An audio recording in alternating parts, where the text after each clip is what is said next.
Ici Radio Taïwan International. Tout de suite, Meg Wang vous propose l'émission Retour à la source.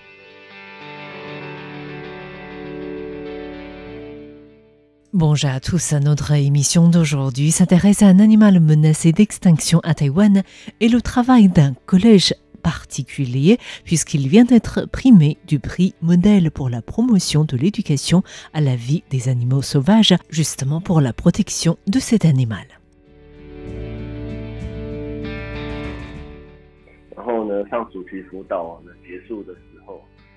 C'était en fin d'après-midi, début de soirée d'un jour durant les vacances d'été en 2020. Je venais de terminer toute une journée de cours supplémentaires et de réunions et je m'apprêtais à partir quand une chauve-souris formosane a survolé au-dessus de ma tête. J'ai sursauté tant la taille de cette chauve-souris était grande. En fait, l'envergure des ailes de cette chauve-souris peut atteindre 1 mètre. C'est à partir de là que nous avons commencé à observer sérieusement la présence des chauves-souris formosanes dans notre école. Nous venons d'entendre Lin Zujun, un enseignant en biologie du collège Guofeng à Hualien dans l'est de Taïwan. Cette école vient de décrocher le prix modèle pour la promotion de l'éducation à la vie des animaux sauvages décerné par le ministère de l'Agriculture. L'école est récompensée pour son travail d'éducation sur la protection des chauves-souris formosanes. En fait, la chauve-souris formosane est célèbre puisque sa tête fait penser à un renard et l'envergure des ailes de cette chauve-souris peut atteindre 1 mètre de long et c'est un animal qui adore les fruits. La chauve-souris formosane vit essentiellement dans l'est de Taïwan, y compris des îles dans l'est comme l'île Verte, l'île de la Tortue ou l'île des Orchidées. Cette chauve-souris, qui est une sous-espèce de chauve-souris des Ryukyu du Japon, est malheureusement menacée d'extinction. Et on comprend ainsi facilement la joie de Lin Zujun lorsqu'il voit pour la première fois cet animal. C'est en 2020 que nous avons observé officiellement la trace de la chauve-souris formosane dans notre école. Cette observation nous a émerveillés puisque ces chauves-souris sont des mammifères extrêmement rares et précieux à Taïwan. Leur nombre, à peine 200, est largement inférieur à celui des ours noirs formosans et des chats léopards. Les chauves-souris formosanes sont les plus grandes chauves-souris de Taïwan. Compte tenu de cette présence si exceptionnelle, nous avons commencé à partager les savoirs relatifs à ces chauves-souris à nos élèves, et toute une série de cours a ainsi été développée.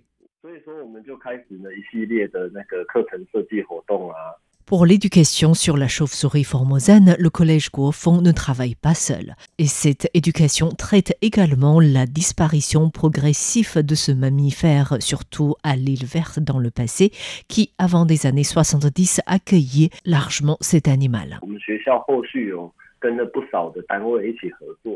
Depuis cette observation, notre collègue collabore avec des organismes comme le Centre sur la biodiversité, l'antenne à Hualien du Bureau de la protection forestière, les groupes locaux ou encore l'Association taïwanaise des chauves-souris, ce qui nous permet de mieux connaître cet animal.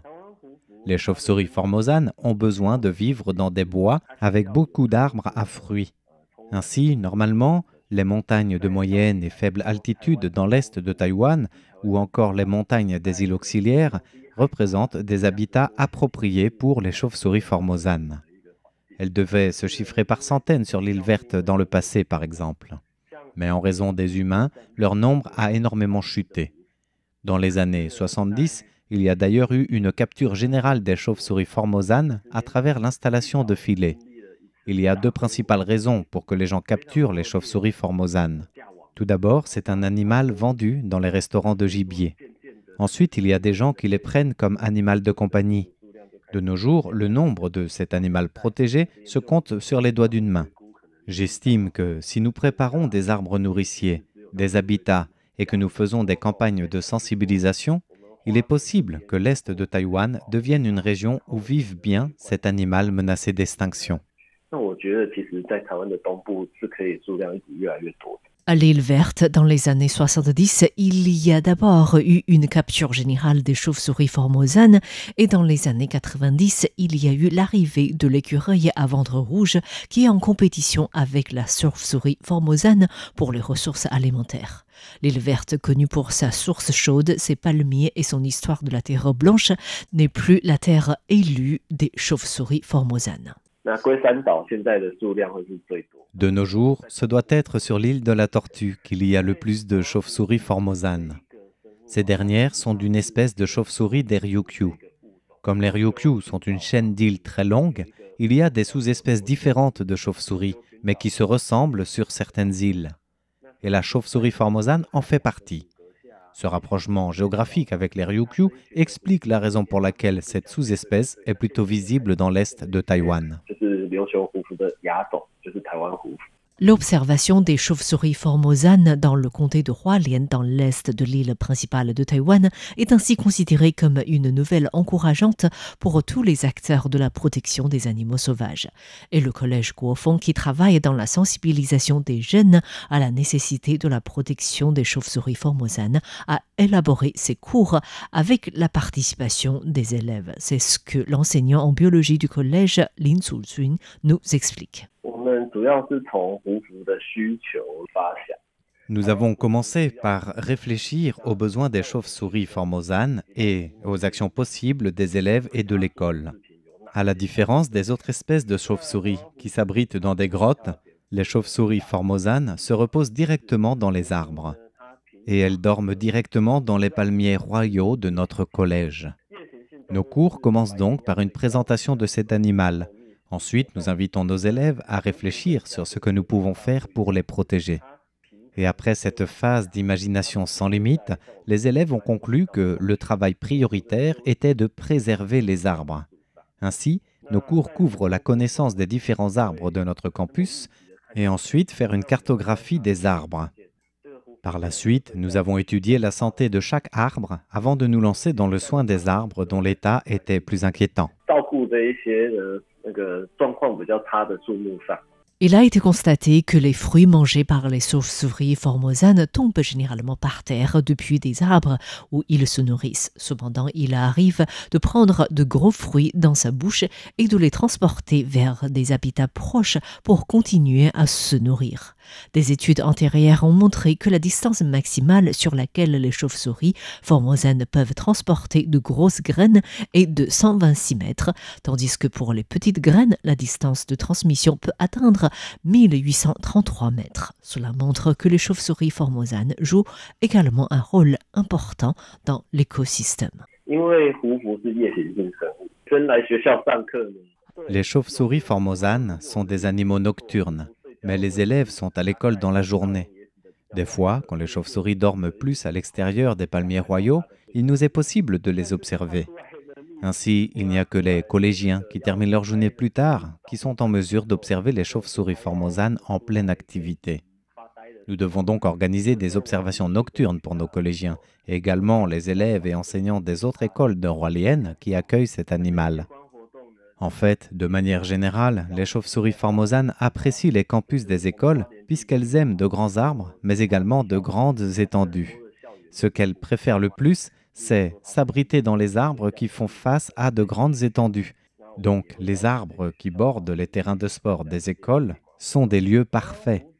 En réalité, par rapport aux oiseaux, les chauves-souris formosanes peinent à décoller directement de leurs branches.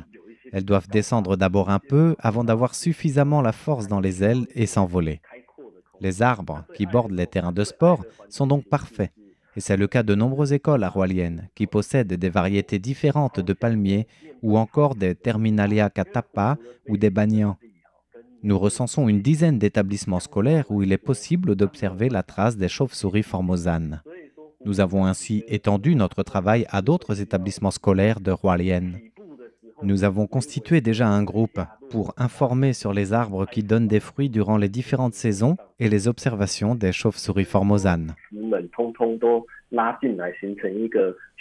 À travers les cours, les élèves du collège Guofeng observent les chauves-souris formosanes, apprennent à comment observer et étudier cette espèce animale protégée. Ils observent également le reste des fruits mangés par les chauves-souris formosanes qui sont tombés par terre depuis les branches. Et le souhait du collège est de constituer une plateforme participative avec des citoyens scientifiques en collaborant avec les différentes écoles et les zones où cet animal peut être observé pour éviter que l'animal ne disparaisse de nouveau du paysage taïwanais. Merci à tous d'avoir suivi. Retour à la source de cette semaine dédiée aujourd'hui au travail du collège Guofeng dans la protection, la préservation de la chauve-souris formosane, un animal menacé d'extinction de Taïwan. Merci de votre écoute. C'était Meguan pour RTI.